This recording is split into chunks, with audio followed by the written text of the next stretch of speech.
Welcome.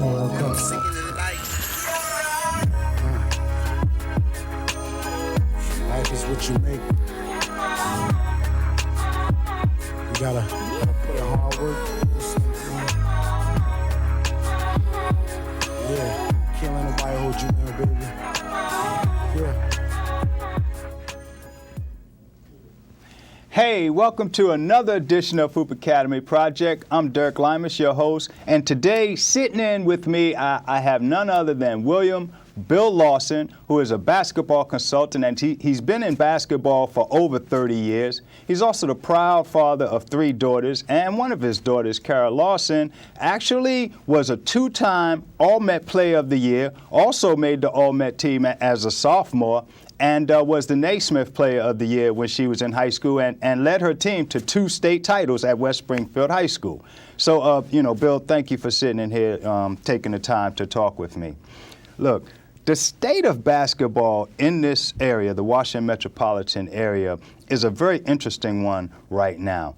We do have players who are very, very good, but it appears that across the nation, they possibly don't get the type of exposure and the type of credit that they should be getting.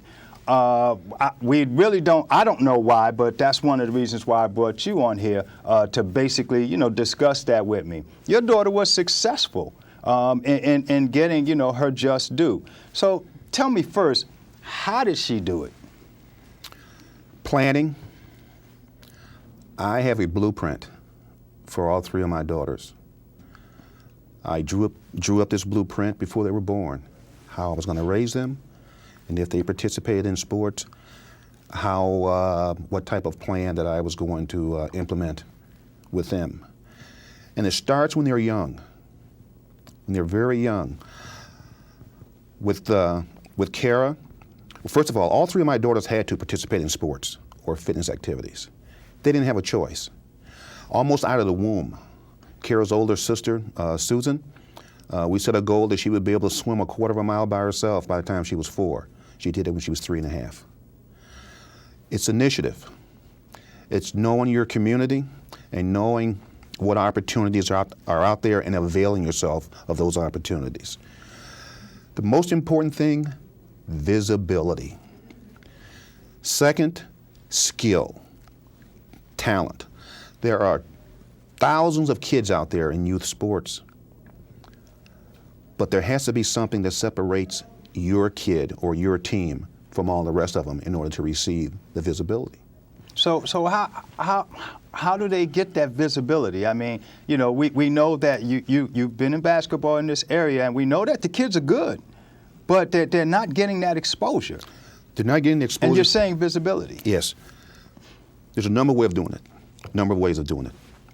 With Kara, when she was in youth ball, house league, she used to score 30, 35 points a game.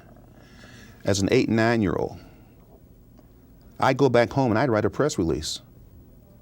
And I'd send that press release to the media. And I'd go to a friend of mine's office and use his fax so it didn't look like it came from me, an overzealous father. Understanding the media. A lot of coaches today and organizations don't understand the media and how to use the media. We have very talented kids in this Alexandria community, very talented. But I've always told my players, you can be the best at what you do in the world, the very best, but if no one knows you're there, what good is it? Now, how do we get them there? One, if I have a talented person, there's a press release. But even before that, you've got to teach them and train them. I used to take Kara, I used to work in the White House, and I used to work on Capitol Hill. Mm-hmm. I'd take her to the office with me.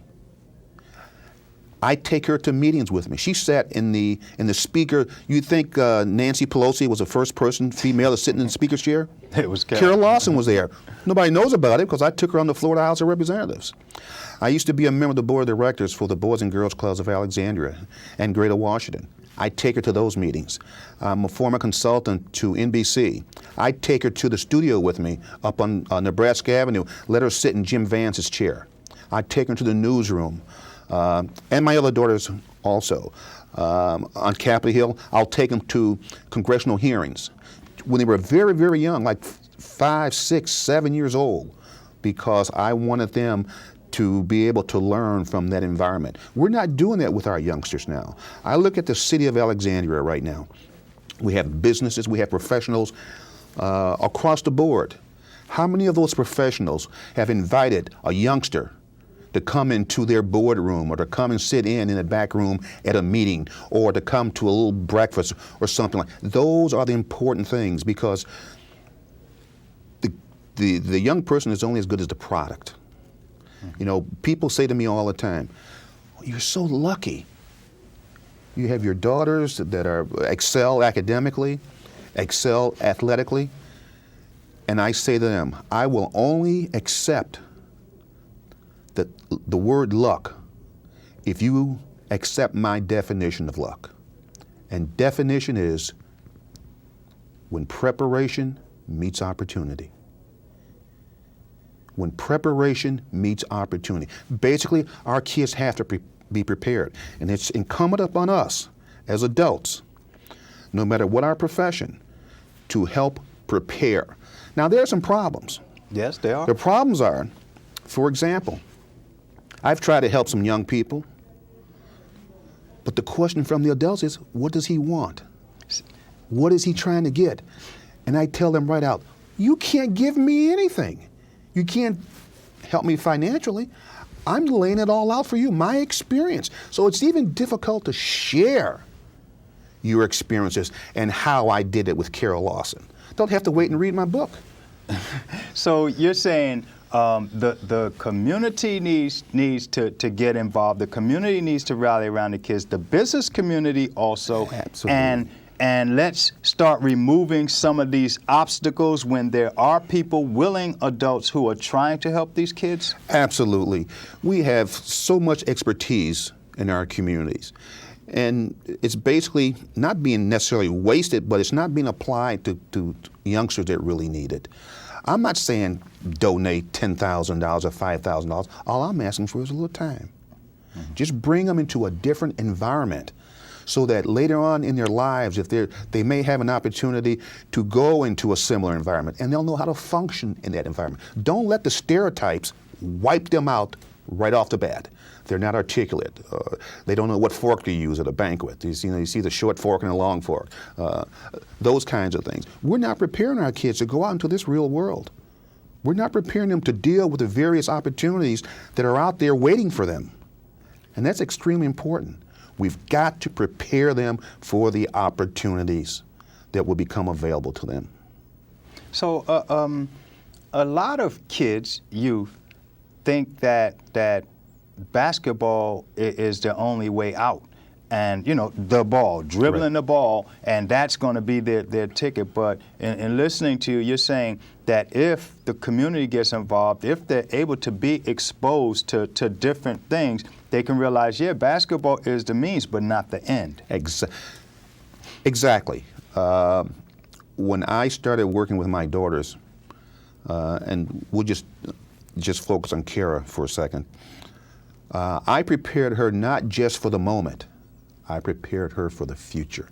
For example, when I coached her in basketball, when she was in house league, I coached her for select and AAU ball. When she was playing AAU, I was coaching her as a high school player already. And when she was in high school, her focus was on college and beyond. And sometimes we place limits on our young people that they really don't need. Sometimes we become a little too protective, and we place those limits. But the bottom line is structure. I do a symposium. It's called Nurturing and Directing the Student Athlete, from house league to the WNBA, and I touch all the facets in between, even youth politics in basketball. Talk a little bit about the youth politics. Well, I was very, very selective in deciding who would coach my daughter. And why was that? Because I recognized how talented she was, and a bad coach can ruin a good player. And I didn't want that to happen with her because too much time and effort had gone. And Kara was a type of kid, when she entered kindergarten reading at the 6th grade level. But my point by mentioning that is that we have so many Carol Lawsons in our community, but folks are not recognizing their ability and their talent at an early age so they can nurture it and direct it. They're out there. I see them every day. But the focus seems to be high profile. How many points did you get? You know, Carol Lawson never went to a table after a game to see how many points she scored? Never in her entire career. When she was 4 years old and I started working with her, I told her 2 things. One, I've got to make you so good, I'll never have to go to a coach and talk about playing time for you. Second, I don't ever want to hear you talk about how good you are. That's my job as your father. So a young person has to circumvent the politics. I had a player, I overheard a player tell her mom, you got to work more at the concession stand so I can get more playing time. So it's like a bartering system nowadays? Absolutely. Absolutely. You have coaches with preconceived notions about certain players. There's a host of things that go into the politics involving young people. So you mentioned preparation and opportunity. Yes. Now, if you were to start a program involving youth, let's just say females, girls, what would you do? How would you start? And what are some of the things that you would implement to ensure that preparation for the opportunity and the exposure factor? It's important because we don't know what lies in the future for us. So you want to try to make your preparation somewhat broad. And nothing's broader than education.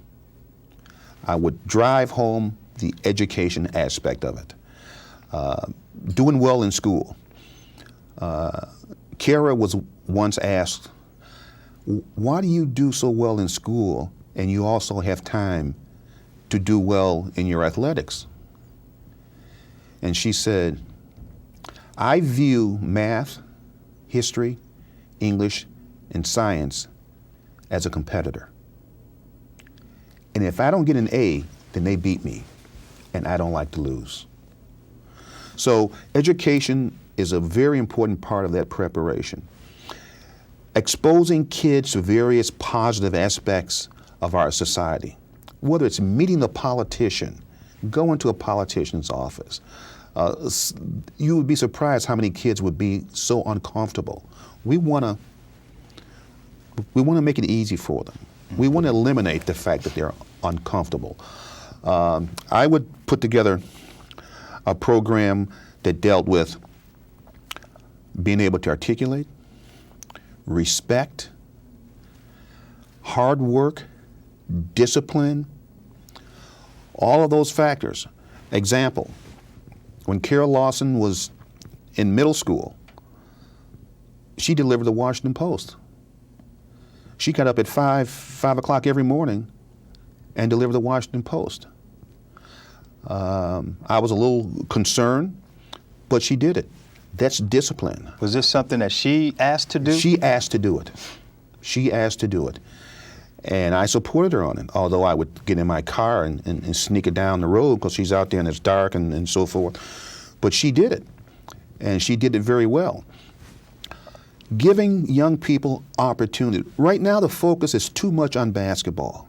I had an argument with a coach, a top coach in the metropolitan area, because I was sitting at a basketball tournament and there were a couple college coaches and they were talking about the best players who ever come out of the Washington metropolitan area. But they limited it to scoring. Oh, this girl was bad. This girl was... And I had a problem with it. I said, well, where is she now? Well, she couldn't get into school and her grades weren't that well. Mm-hmm. But yet they were holding her to high heavens because she was a scorer.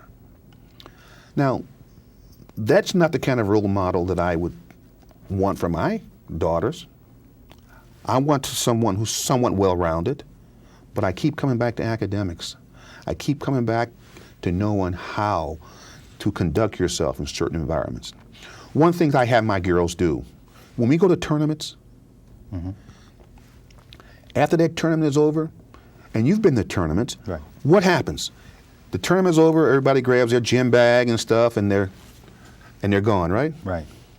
You know what my players do?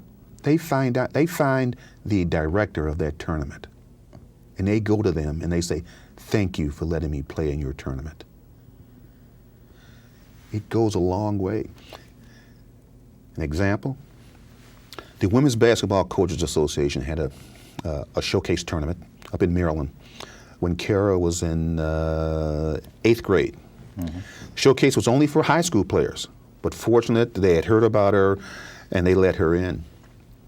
The Women's Basketball Coaches Association, which is the umbrella for all female coaches in the United States, all right? After that tournament was over with, Kara found the office, the administrative office, and went to the president of the organization and the executive director and said, "Thank you for inviting me to the tournament." What did that do?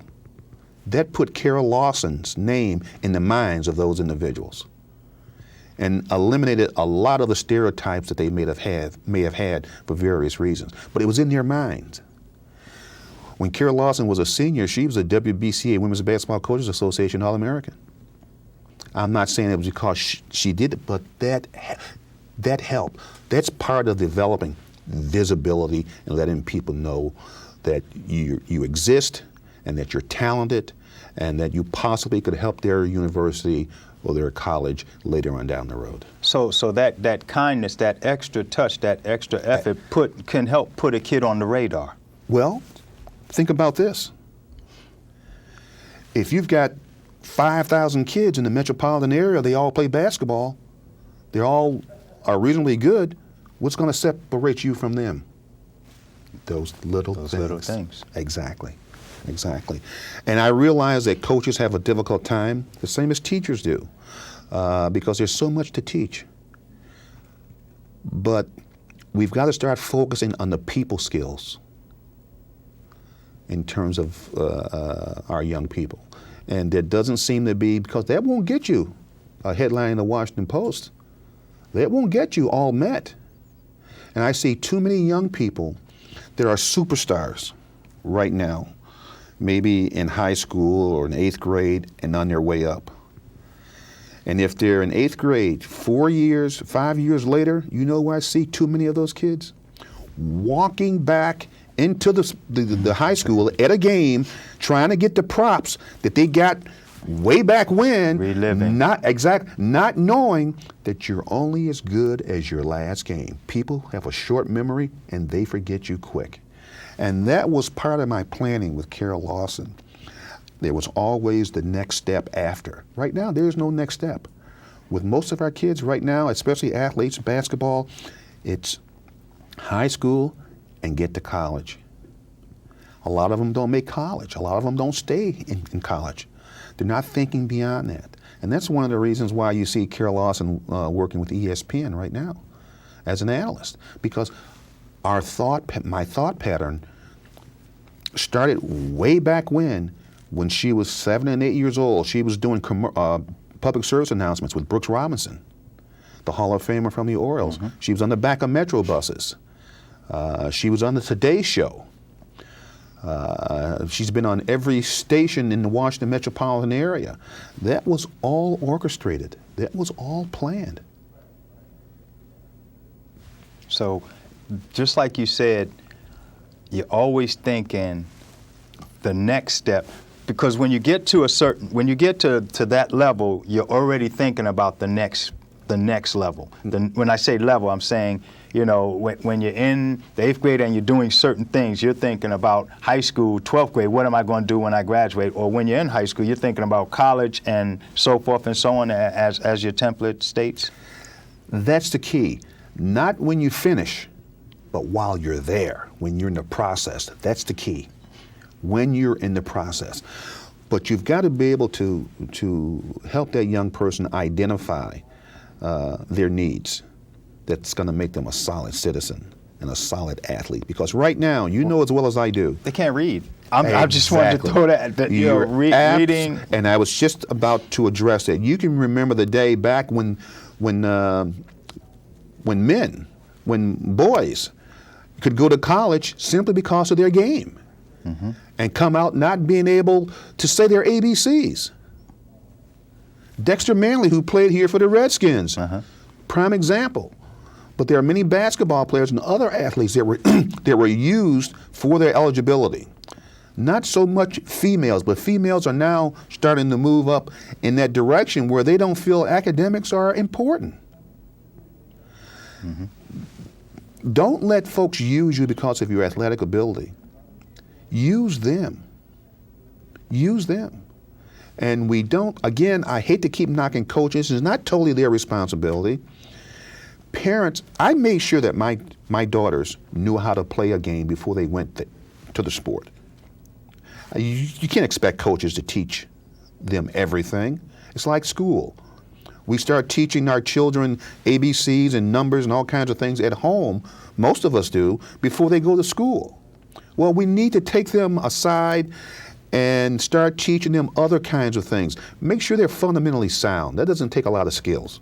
Right. Make sure your kids are fundamentally sound. There are so many videos and organizations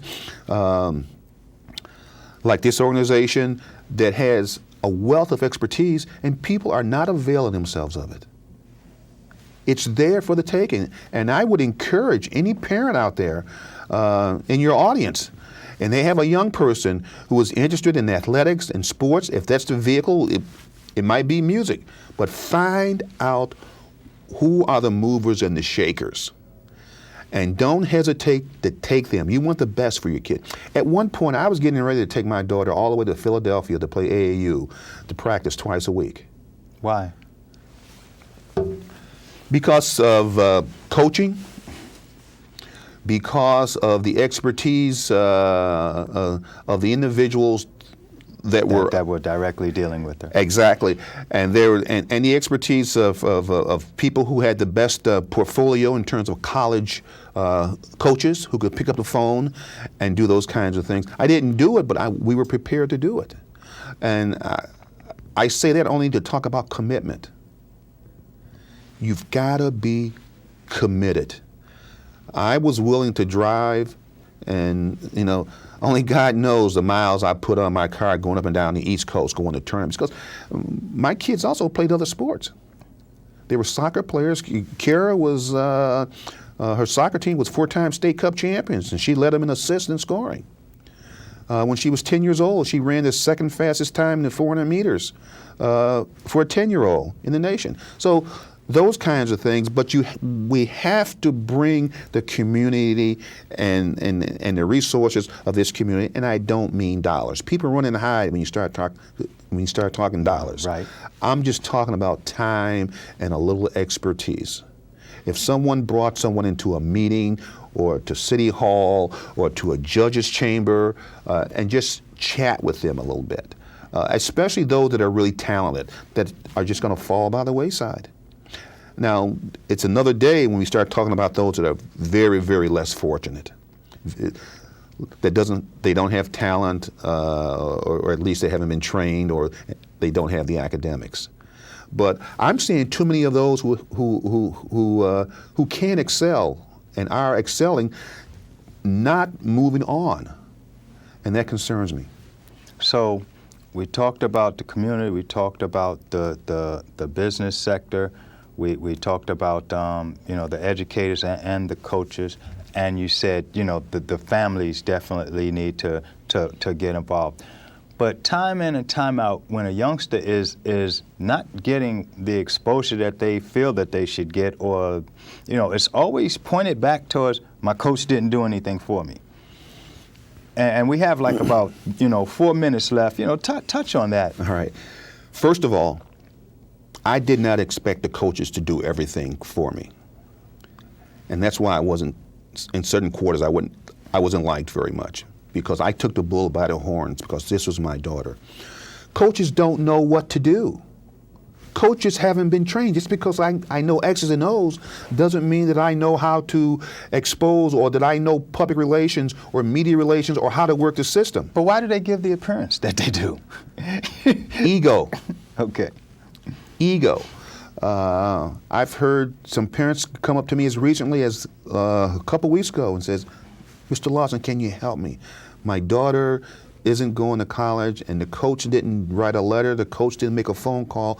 Coaches sometimes, and I'm going to make some of them, I'm going to upset some of them, but it's the truth. No, we have to keep it real. Coaches sometimes allow their ego to get in the way, and if they have a superstar, that talented kid, that's where the focus is. You will have several other players that are not quite at the superstar level, but you'll have several other players who could play mid-major, mid-level D1 ball. And they're not getting there because the coach's ego, when the coach walks into a gym or a college or a university assistant comes there to recruit, the coach's head blows up. And they just focus here and forget about those other kids that are there. And those other kids need exposure and visibility. There's no reason for a player, a team, to have a superstar and have hundreds of coaches coming and see that superstar, that these other people on the bench, right? Because they're being seen too. Coaches have to follow up with phone calls, letters, go to showcase tournaments, and talk about their players. They have to promote their players. I didn't expect coaches to do it for me because I saw they wouldn't. They had their own little darlings that they were going to do it for. And I stepped out there and I did it for my own daughters. And we did it our way. Well, you know, Mr. Lawson, I mean, we don't have much time left, and I mean, it's been a great pleasure, you know, being able to pick your brain, you know, a basketball consultant. I'll use the term guru, you know what I'm saying, because you've been at it for many years, and you've had, you know, a certain level of success that is credible. And, you know, we really appreciate you coming on our program, the Hoop Academy Project. And, you know, I just want to, you know, mention to the viewers, to echo what Bill Lawson said. He said, when preparation meets opportunity, if you're not prepared when that opportunity comes, you will be passed over. So, you know, with that said, thank you for watching another edition of Hoop Academy Project. I'm Derek Limas, and on behalf of William Bill Lawson and the Big DOG and J.O. the Jurist, you all take care and God bless. Life is what you make. You gotta put in hard work. Yeah. Can't let nobody hold you down, baby. Yeah.